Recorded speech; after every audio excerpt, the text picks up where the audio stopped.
My phone buzzed on the bathroom counter while I was brushing my teeth. It was 7 a.m. on Saturday, my wedding day. I picked it up, expecting a sweet message from my fiancé, or maybe my maid of honor checking in. Instead, my boss's name flashed on the screen. My stomach dropped before I even read the message. Claire, we need you in the office. Today. Emergency client situation. This is non-negotiable. I stared at those words until they blurred. Non-negotiable. On my wedding day. My hand started shaking so badly, I had to set the phone down. This couldn't be happening. Not today. Not after I'd requested this day off 6 months ago, confirmed it 3 times, and even worked extra hours last week to cover my absence. I looked at myself in the mirror, hair in rollers, face bare, wearing an old t-shirt. In 4 hours, I was supposed to be walking down the aisle in the dress I'd saved for 2 years to buy. My photographer was already at the venue. The flowers were arranged. Our families were traveling from 3 different states. And my boss, my arrogant, controlling boss, was demanding I come to the office. I felt my chest tighten with rage and disbelief. How dare he? How could he possibly think this was acceptable? I called him back, hands trembling as I pressed his number. He answered on the second ring, his voice annoyingly casual. Claire, good. I knew I could count on you. Mr. Wallace, I said, trying to keep my voice steady. Today is my wedding day. You approved this time off months ago. There has to be someone else who can handle whatever this is. He sighed, that patronizing sound he made when he thought someone was being unreasonable. Look, I understand you had plans, but this is bigger than that. The Henderson account is threatening to pull out, and you're the only one who knows the details well enough to save it. I need you here in an hour. But, 1 hour, Claire. Don't make me question your commitment to this company. The line went dead. I stood there in my bathroom, phone still pressed to my ear, feeling like I'd been punched in the stomach. Commitment to the company? I'd given this job everything for 3 years. Late nights, weekends, canceled plans. I'd built half our client relationships from scratch while Mr. Wallace took credit in meetings. And now he was using my dedication against me, weaponizing it to control me on the most important day of my life. I wanted to scream. I wanted to throw my phone across the room. Instead, I just stood there, realizing with horrible clarity that I had to make a choice no one should ever have to make. Let me back up and introduce myself properly. My name is Claire Bennett, and I'm 31 years old. 3 years ago, I was hired as a senior account manager at Brightwell Marketing, a mid-sized firm downtown. The job was everything I'd hoped for: creative work, good clients, decent pay. My boss, Mr. Wallace, seemed professional during the interview. What I didn't know then was that he was a master manipulator who thrived on control. I met my fiancé, Marcus, 2 years ago at a friend's barbecue. He was kind, funny, and supportive in ways I'd never experienced. When he proposed last year on a beach at sunset, I cried happy tears for an hour. We planned our wedding carefully, choosing this date because it held special meaning. It was the anniversary of our first date. I'd submitted my time-off request the same week we booked the venue. Mr. Wallace had approved it without question. Of course, he'd said. Congratulations. I should have known it wouldn't be that simple. Nothing with him ever was. But I'd been hopeful, naive even. I'd thought that surely, even he wouldn't interfere with something this important. I was wrong. I arrived at the office 40 minutes later, still wearing jeans and a sweatshirt.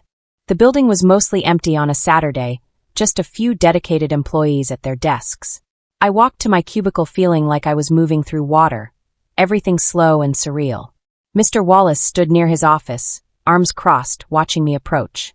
Good, you're here, he said, not a trace of apology in his voice. Conference room in 5 minutes. Bring the Henderson files. I nodded, unable to speak. As I gathered the files, my coworker Vanessa walked by and stopped, her eyes wide. Claire? Aren't you supposed to be getting married? I finished. Yeah. She glanced at Mr. Wallace's office, her expression darkening. He made you come in today. I know. I interrupted quietly. Later, in the team meeting, Mr. Wallace casually mentioned my presence. I appreciate Claire's commitment, showing up even though she had some personal plans today. That's the kind of dedication we need around here. Some personal plans. Like my wedding was a dentist appointment I could reschedule. Colleagues exchanged awkward glances. A few looked genuinely uncomfortable. But no one said anything. No one challenged him. And I sat there, silent and furious, realizing that this man thought he owned me. 3 hours later, I was still at my desk, working through spreadsheets while my phone buzzed constantly with increasingly worried texts from Marcus. Where are you? Claire, please tell me what's happening. The ceremony is in an hour. Please. Finally, I called him. My voice broke immediately. I'm so sorry. My boss made me come in. There's an emergency, and he said, an emergency more important than our wedding. Marcus's voice was hurt, confused. No, nothing is more important. But he threatened my job, and I panicked, and I came, and now I don't know what to do. There was a long pause. Then Marcus said something that changed everything. Please don't let him ruin today, Claire. Please. We've planned this for a year. Our families are here. I'm standing outside the venue waiting for you. Don't let him take this from us. I looked across the office at Mr. Wallace, who was on his phone, laughing about something. Completely unbothered. Completely in control. And I made a decision. Not an impulsive one. Not an emotional one. A calculated, cold decision that would change everything. I wouldn't cry. I wouldn't beg. I wouldn't storm out. I would be smart about this. Strategic. Patient. And I would make him pay for every minute he'd stolen from me. The Henderson crisis resolved itself by noon. Turned out the client had already decided to stay. They'd just wanted to negotiate better terms. Mr. Wallace hadn't even needed me. He just wanted to flex his power, to remind me who was in control. I'd missed my wedding for his ego. Marcus and I postponed the ceremony. It was devastating. Our families were confused and disappointed. The venue charged us a rescheduling fee. The photographer, the caterer, everyone had to be contacted and rearranged.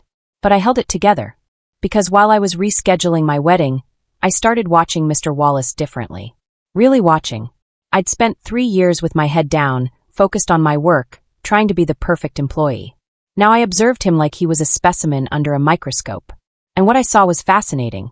He was reckless, ego-driven, careless with details because he relied on people like me to catch his mistakes. He overpromised clients things we couldn't deliver, then blamed his team when projects failed. He publicly humiliated interns who made minor errors.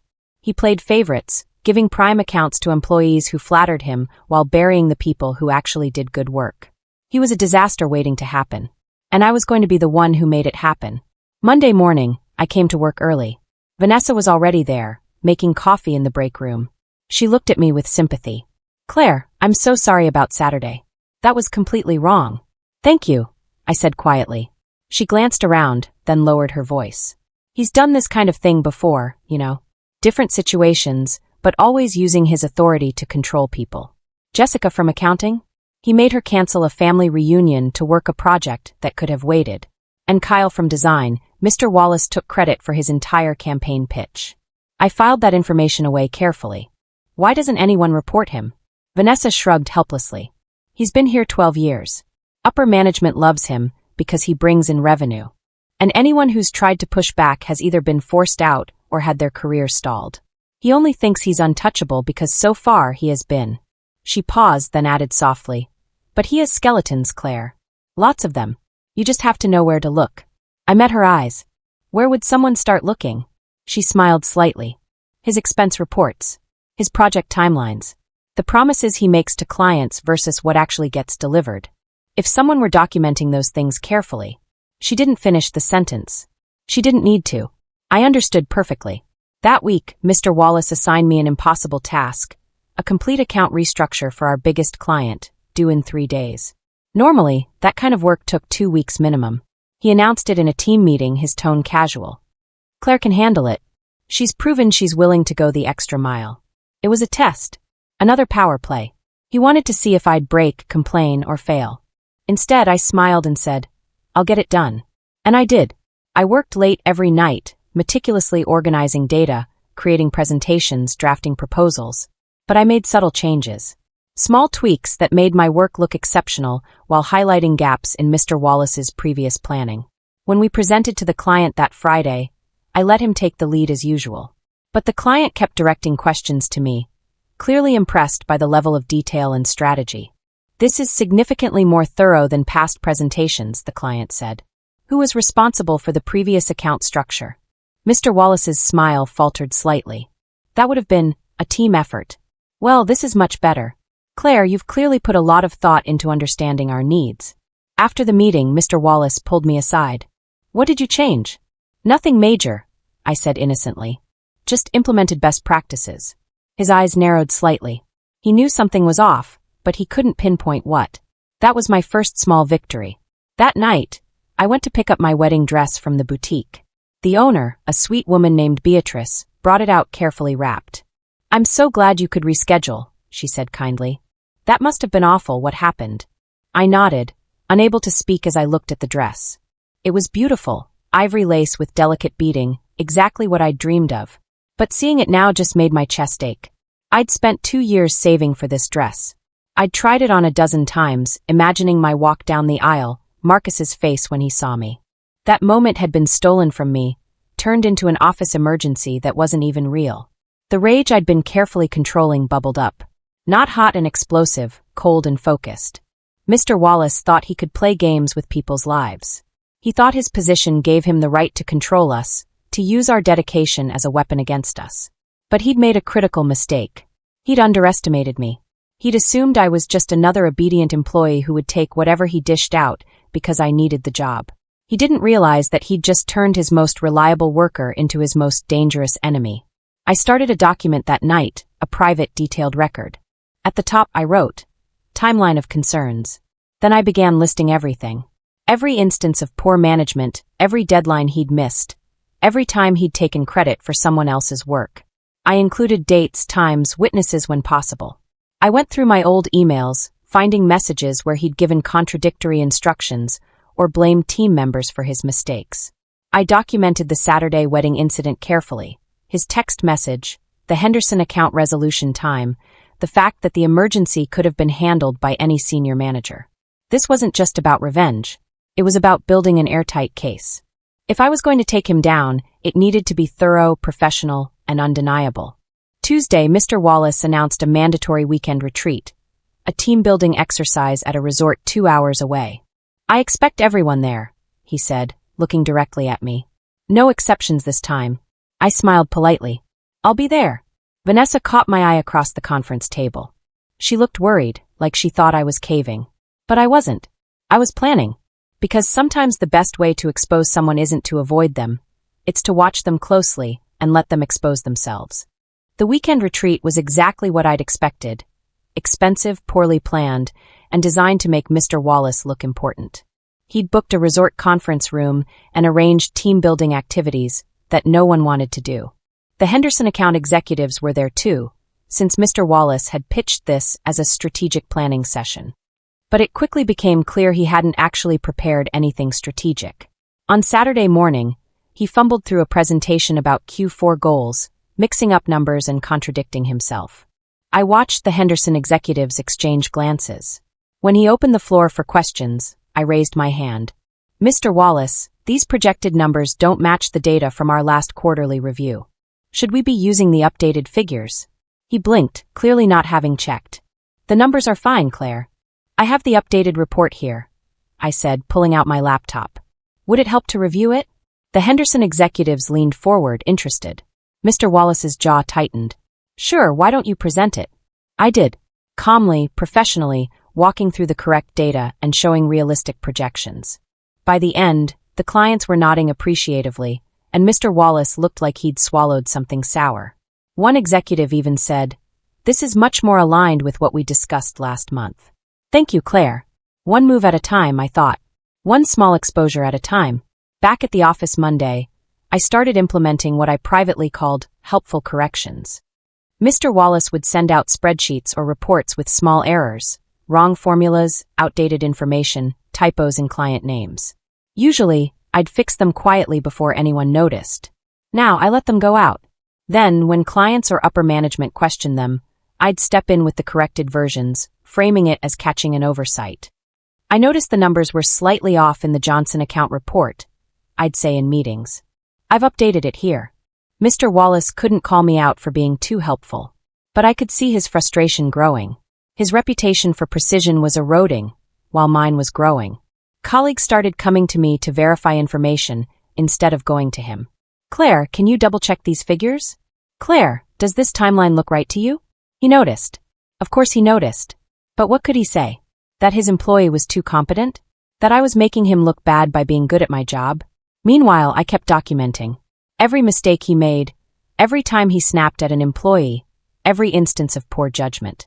The file was growing thick with evidence. And I was being patient. So patient. Because I knew that rushing would ruin everything. This needed to be perfect. The breakthrough came from an unexpected source. Paula, from HR, stopped by my desk one afternoon with a question about employee engagement surveys. We chatted for a few minutes, and then she said something interesting. I've been noticing some patterns in our department feedback. A lot of concerns about management consistency and favoritism. Have you noticed anything like that? It was a fishing question. She was testing to see if I'd open up. I chose my words carefully. I think different management styles work for different people. But consistent communication is definitely important for team morale. She nodded thoughtfully. If you ever want to discuss any concerns, confidentially, my door is always open. After she left, I realized HR was already watching him. I wasn't the only one who'd noticed his behavior. They were just waiting for documentation, for concrete evidence instead of vague complaints. That night, I refined my timeline document. I made it professional, factual, stripped of emotion. Instead of Mr. Wallace was cruel, I wrote, employee morale declined following public criticism in team meeting. Instead of he ruined my wedding, I wrote required employee presence on pre-approved PTO for non-emergency situation. I turned my rage into data, and data I knew was undeniable. 2 weeks later, I sent my first strategic report to HR. Not the full documentation, that would come later. Just a carefully worded email about efficiency concerns and project management inconsistencies. I framed it as trying to help improve department performance, not as a complaint about Mr. Wallace specifically. But I attached examples. Screenshots of him giving contradictory instructions to team members. A timeline showing how a project had failed because he'd ignored our recommendations. Client feedback that had been negative due to his overpromising. Paula responded within a day, thanking me for the thoughtful observations and asking if we could schedule a meeting to discuss them further. That same week, Mr. Wallace called me into his office. He closed the door, which he rarely did, and sat on the edge of his desk, a pose that was supposed to look casual but came across as aggressive. Claire, I'm sensing some attitude from you lately. I kept my expression neutral. I'm not sure what you mean. The corrections. The reports. The way you've been presenting yourself in meetings. It feels deliberate. I'm just trying to do my job well, I said calmly. His eyes narrowed. Your job is to support this team and this department. Not to undermine me. I would never undermine you, I lied smoothly. If my work has seemed overly detailed, it's only because I want our department to succeed. He stared at me for a long moment, trying to read me. But I'd had weeks to practice this mask of innocent competence. Finally, he waved me away. Just watch yourself. I left his office shaking slightly, not from fear but from adrenaline. He knew I was a threat now. The game was escalating. Marcus came by the office that Friday to take me to lunch. Mr. Wallace saw him in the lobby and made a point of walking over, extending his hand with that fake friendly smile he used on clients. You must be the fiancé. Marcus, right? Marcus shook his hand, his expression polite but cool. That's right. Sorry about the wedding situation, Mr. Wallace said, not sounding sorry at all. Sometimes work emergencies come up. I'm sure Claire explained. She's just so valuable to this company. We couldn't manage without her. The casual arrogance of it took my breath away. He was actually bragging about forcing me to work on my wedding day, reframing it as a compliment about my value. Marcus's hand tightened on mine. She is valuable. That's why I'm marrying her. There was an edge to his voice that made Mr. Wallace's smile falter slightly. After lunch, Marcus turned to me. That's your boss? The one who made you miss our wedding? That's him. Claire, he's awful. Genuinely awful. You need to get out of there. I squeezed his hand. I will. Soon. But I need to do this right. He studied my face, then nodded slowly. What are you planning? I smiled. Justice. The opportunity came during a client call 3 weeks later. We were pitching a major campaign to a potential new account, a tech company worth millions in annual revenue. Mr. Wallace led the presentation, and within 5 minutes, I could see it was going badly. He'd exaggerated our capabilities, claiming we'd delivered results we'd never actually achieved. The client's marketing director, a sharp woman named Amanda, interrupted him. I'm sorry, but can you provide case studies supporting these success rates? They seem unusually high. Mr. Wallace fumbled. Of course, we have extensive documentation. Actually, I interjected carefully. I think there might be some confusion with the metrics. May I clarify? I pulled up the real data, still impressive but accurate, and walked through actual case studies with honest results. Amanda's expression shifted from skeptical to interested. After the call, she sent a follow-up email. To me, not Mr. Wallace. Thank you for the honest presentation, Claire.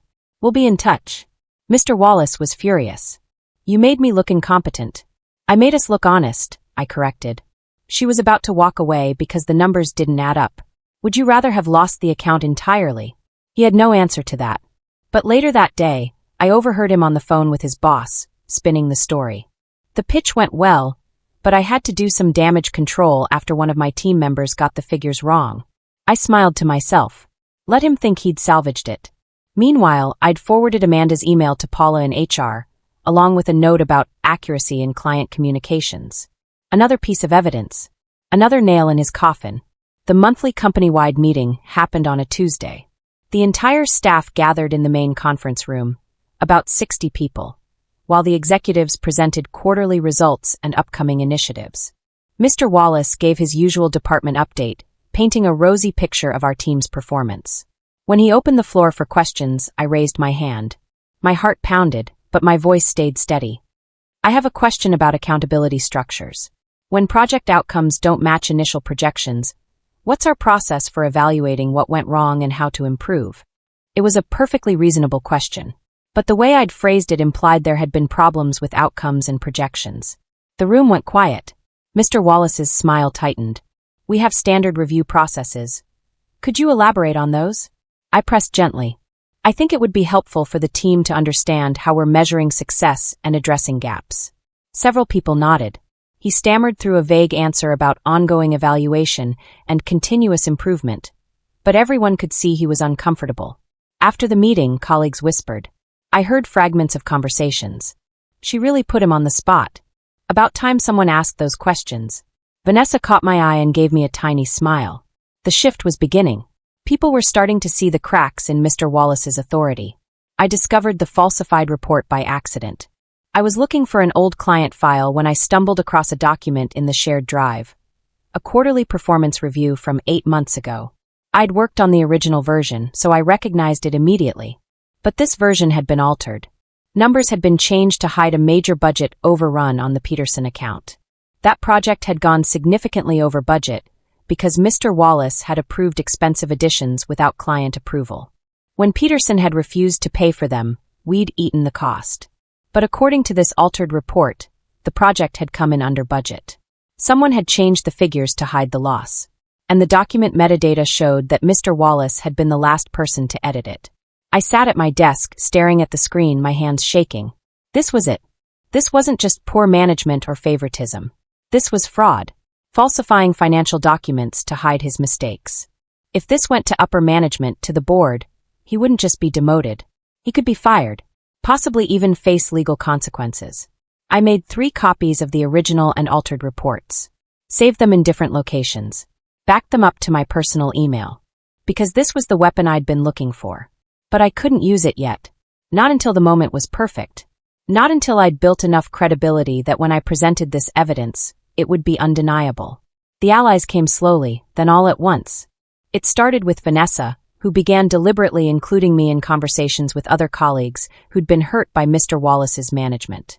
Kyle from design told me how Mr. Wallace had presented his campaign concept to a client, claiming it was his own idea.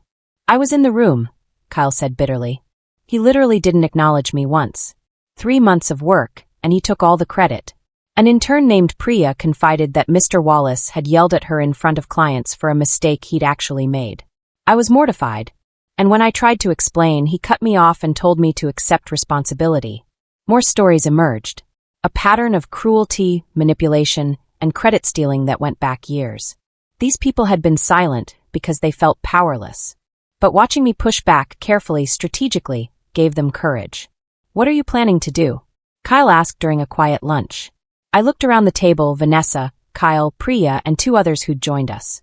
I'm building a case. Documentation of everything. But I need to know, if it comes down to it, if there's an investigation, would you be willing to make statements about your experiences? They looked at each other. Then one by one they nodded. Absolutely, Kyle said. It's time someone stopped him.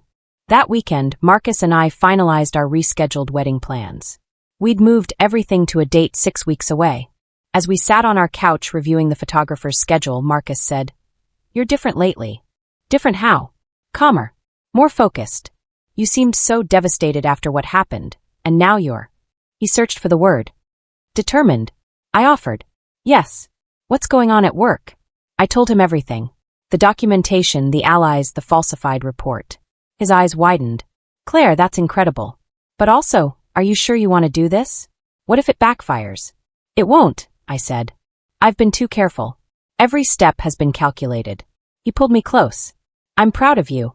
But I also want to make sure you're not sacrificing your own well-being for revenge." "It's not revenge," I said quietly. "It's accountability. There's a difference. He needs to face consequences, not because I hate him, but because he'll keep hurting people if someone doesn't stop him." Marcus kissed my forehead. "Then I'm with you. Whatever you need." That night I faced a moral test. I could release the falsified report now. Send it to upper management, blow everything wide open, watch Mr. Wallace crash and burn. The temptation was overwhelming. But I resisted. Because timing mattered. If I moved too soon, he might find a way to spin it, to blame someone else, to survive. I needed to wait until his credibility was already damaged, until other complaints were already on record. Then, when I presented the proof of fraud, it would be the final nail in a coffin I'd been building for months. Patience. Just a little longer. The perfect moment came 3 weeks later. Paula from HR called me to her office. "Claire, I wanted to update you on the concerns you've raised. We've been conducting a quiet review of the marketing department's management practices." My pulse quickened. "And we've found significant issues. Inconsistent treatment of employees, questionable decision-making, and several instances where proper protocols weren't followed." She paused. "We're moving forward with a formal investigation. I'll need you to provide a complete statement of your experiences and observations." I'd been preparing for this moment for months. I pulled out a USB drive from my bag. I have documentation. Timelines, emails, witness statements from colleagues who've experienced similar issues. And, I hesitated, then decided. Evidence of falsified financial reports. Paula's eyes widened. "Falsified?" I showed her everything.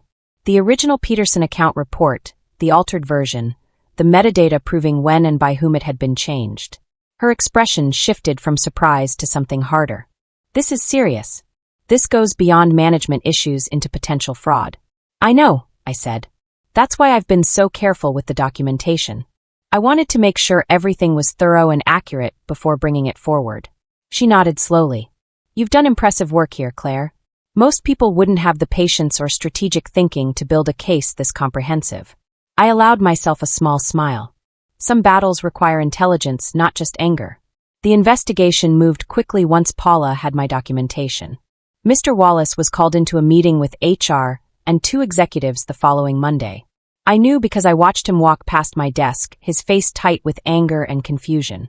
He'd received no warning, just a summons to a meeting. As he disappeared into the conference room, Vanessa appeared at my cubicle. "Is this it?" she whispered. "I think so," I said. We waited.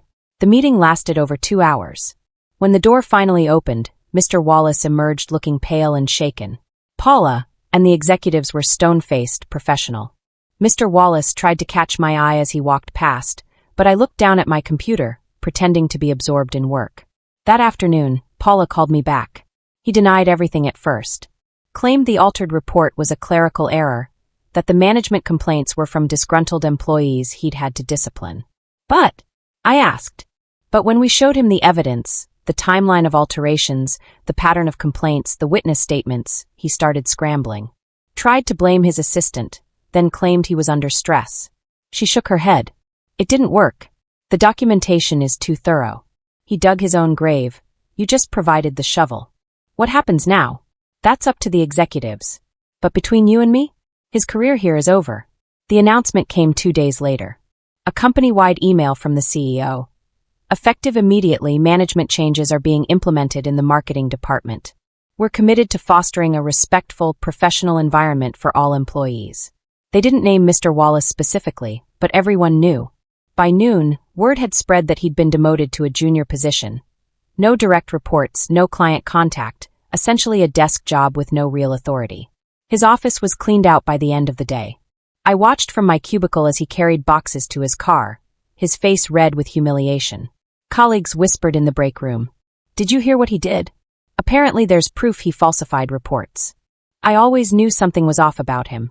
Cal stopped by my desk, grinning. "You did it. You actually did it." "We did it," I corrected. "All of us. Every person who was brave enough to speak up." That afternoon, I received an email from the senior VP. "Claire, we'd like to discuss your future with the company. Would you be available for a meeting tomorrow?" The meeting was brief and surprising. They offered me Mr. Wallace's old position. "You've demonstrated exactly the kind of leadership and integrity we value," the VP said. "The team respects you, clients trust you, and you've shown remarkable strategic thinking. We'd be honored to have you lead this department." I sat there, stunned. I'd been so focused on bringing Mr. Wallace down that I hadn't thought about what came after. "Can I have some time to consider?" "Of course. Take a few days." That evening I told Marcus. He swept me up in a hug, laughing. "This is incredible. You're incredible." "It feels surreal," I admitted. I just wanted him to face consequences. I didn't expect to win. Marcus finished. "Claire, you didn't just beat him. You proved you're better than him in every way that matters." My wedding day, the real one, finally dawned clear and beautiful. I stood in the bridal suite at the venue, looking at myself in the mirror. The dress fit perfectly. My hair was styled in soft curls. My makeup was subtle but elegant. I looked happy. More than that, I looked strong. Behind me, my maid of honor adjusted my veil. "You ready?" she asked. "Yes," I said. And I meant it. As I walked down the aisle, I saw Marcus waiting at the altar, his eyes bright with tears. Our families smiled from the pews. Friends held up phones to take pictures. The photographer circled, capturing every moment. But more than any of that, I felt a sense of peace I hadn't expected. I'd fought for this day. Not just against Mr. Wallace's attempt to control me, but for my own right to define what mattered in my life. I'd refused to let someone else steal my joy, my important moments, my sense of self-worth. The ceremony was beautiful. Marcus's voice shook when he said his vows. Mine stayed steady. "I promise to stand beside you," I said. "To choose us over everything else. To fight for what matters and never apologize for knowing my worth." We kissed as husband and wife, and the room erupted in applause. At the reception, I danced with my father, laughed with friends, and toasted to new beginnings. Every moment felt earned, precious mine. This was the day that should have happened months ago. But maybe it needed to happen now, after everything I'd learned and fought for. Maybe I needed to become this version of myself, stronger, smarter, unwilling to accept less than I deserved, before I could fully appreciate this moment. 3 months later, I sat in my new office, the one that used to be Mr. Wallace's. I'd redecorated completely, replacing his aggressive modern furniture with comfortable pieces that made the space feel welcoming. Photos of Marcus and me from our wedding sat on my desk. My team was thriving. Morale had improved dramatically. People smiled more, collaborated better, trusted that their work would be acknowledged and appreciated. We'd landed 2 major new accounts in the past month. I'd implemented new protocols, clear accountability structures, transparent communication, fair distribution of credit. Everything Mr. Wallace had failed to do. Vanessa knocked on my door, smiling. "Client call went great. They loved the pitch." "That's because it was a strong pitch," I said. "Make sure Kyle knows. It was his concept." She nodded approvingly. "Will do, boss." Boss. The word still felt strange, but also right. I'd earned this position not through manipulation or credit stealing, but through competence, integrity, and the courage to stand up against someone who'd abused his power. Sometimes I thought about Mr. Wallace. I'd heard he'd left the company entirely, taken a job at a smaller firm across town. I felt no satisfaction in that, no triumph. Just relief that he couldn't hurt anyone here anymore. That evening, driving home to Marcus, I reflected on everything that had happened. The forced choice on what should have been my wedding day. The rage that could have consumed me. The decision to channel that rage into something productive, strategic, and ultimately victorious. I'd learned something valuable through all of it. Knowing your worth isn't just about feeling confident. It's about refusing to accept treatment that diminishes you. It's about standing up, even when it's scary, even when the person you're standing up to has power over you. It's about being smart enough to fight battles you can actually win. And most importantly, it's about trusting your instincts.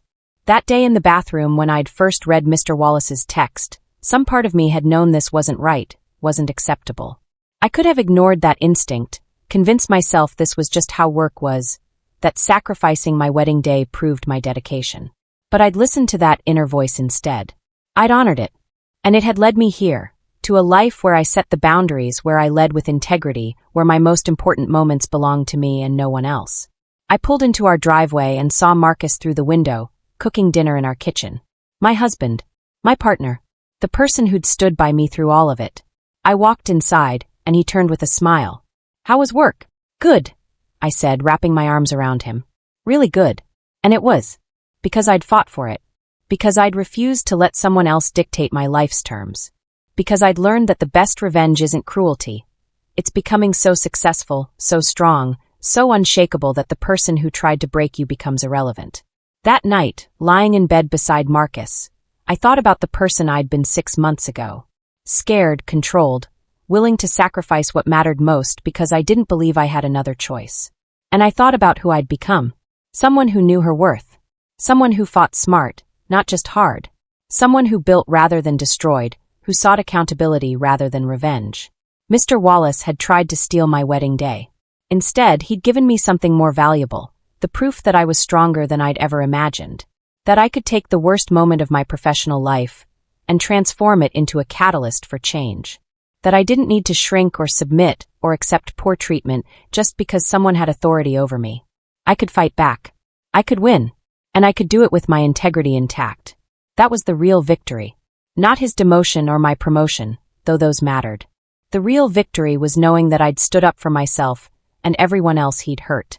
That I'd created a better workplace not just for me, but for all the people who came after. That I'd proven that bullies don't always win, that abusive bosses can be held accountable, that patience and strategy and documentation can overcome power and position. 6 months ago, I'd been forced to choose between my wedding and my job. In the end, I'd gotten both.